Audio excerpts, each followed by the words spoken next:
Chicago şehri bu Illinois'un iň uly şehri bolup durýar. Paýtagty däl-de, paýtagty başga ýerde. Chicago şehriniň ady Chicago diýip aýdylýar. Näme üçin beýle? Sebäbi öňküde bu ýerde injeýler ýaşapdyr. Injeýleriň Chicago'a diýilen tiresimi taýpasy ýaşar. Şolaň şanyna şolaň ýerleri Chicago'a diýip aýdylýan eken. Oň aýdylyşyny tarihçiler hasy ödendi diýip men atgowy diýip aýdylýan diýip mümkin ýöne ady şeýle. Şoň töweregindäki şäherleriň köpüsi, mysal üçin Milwaukee, Waukegan, Pewaukee, şolaň hemmesi asliýetinde injeýleň ýaşap giden ýerleri we şolaň tireleriniň taýpalarynyň atlary bolan üçin şeýle ad takılan. Daja Chicago'nun gyrasyndaky Michigan köylem aýdylanda Michigan diýip aýdylýar. Sebäbi şäher bu şo taýda şeýala kolýar. Edir şon ýaly ştat Michigan'a Michigan diýip aýdylýar ingliz dilinde.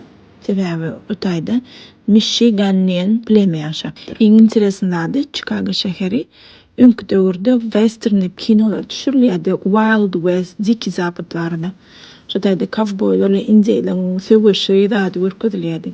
Şolaň hem Chicago we şoň töweregindäki şäherlerde bolup geçipdir. Diki Zapad diýilen ýerim şu Chicago'nun yerleri eken. Men ýakynda bildim sebäbi bir ýerde şeýle ýazy bar eken. It is our Wild West. Wild West Chicago we töwerekler eken. Ondan daşaram Chicago şäheriniň taryhy gatty baý. Öňkü asyrda da bolup geçen wakalaryň sany gatty eken. Oňa garamazdan bu şäher gatty baý we owadan gözel şäherdir.